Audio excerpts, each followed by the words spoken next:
Right now, your mind is running a program you didn't consent to. Every time a worried thought loops through your head, you do the same thing everyone does. You replay it, you rehearse the worst outcome, you try to think your way out of it. But here's the uncomfortable truth. The more you think about a problem you cannot solve, the stronger that thought becomes. Neuroscientists call this rumination, and brain imaging shows something startling. The more mental energy you throw at a looping worry, the more your brain tags it as important, urgent, and dangerous. You believe you're solving the problem. You're actually rehearsing it into permanence. You are not thinking your way out of overthinking. You are thinking your way deeper in. But long before fMRI machines existed, Scripture already diagnosed this exact malfunction. And it left behind a habit so simple that most people scroll right past it. It's not a mood, not a mantra, not a one-time prayer. It's a daily rhythm practiced by some of the most anxious, hunted, cornered people in the Bible. And by the end of this video, you'll have the exact three-part habit they used to quiet a racing mind. A habit modern psychology is only now starting to explain.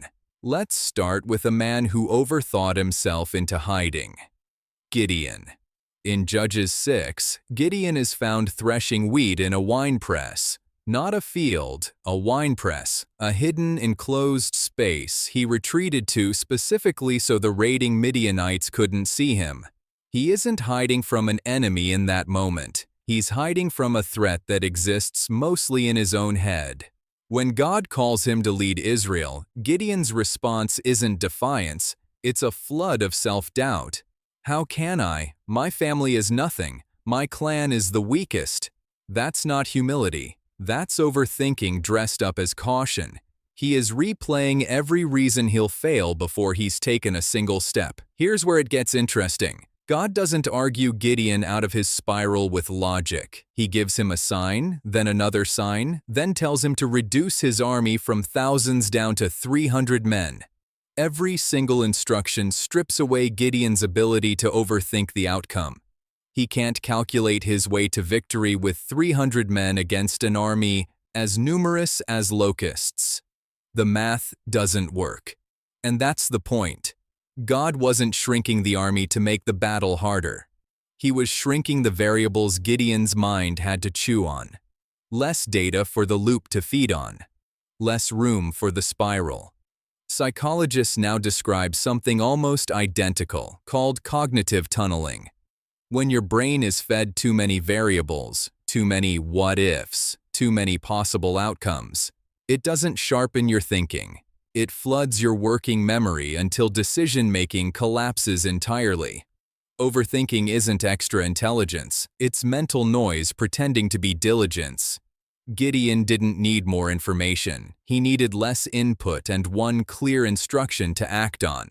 That leads to the second failure point most people never notice: quitting the noise without replacing it.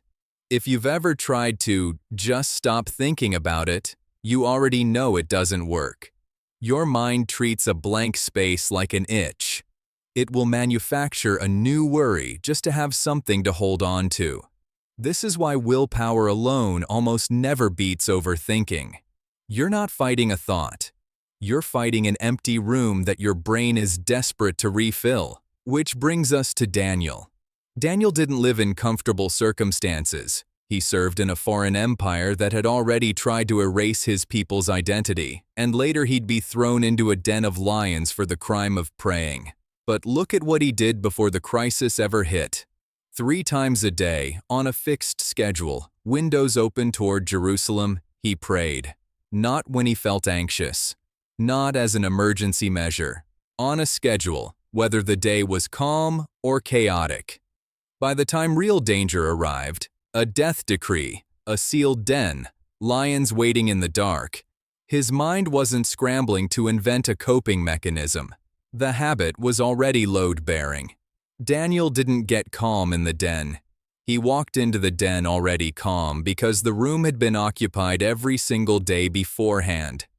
So here is the 3-part habit built from both of these men. Step 1. Shrink the variables. When a worry starts looping, Don't ask, "What if this goes wrong?" Ask one specific question instead.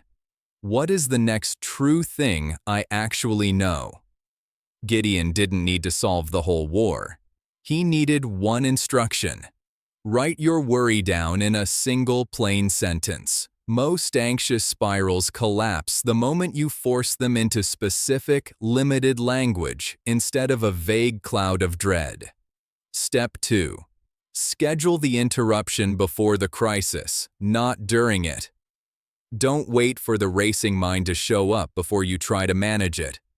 Pick a fixed moment, morning, midday, whenever, and treat it like Daniel treated his 3 prayers.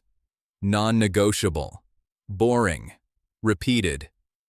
A habit practiced only in emergencies is not a habit, it's a hope. Step 3. Fill the room, don't just empty it.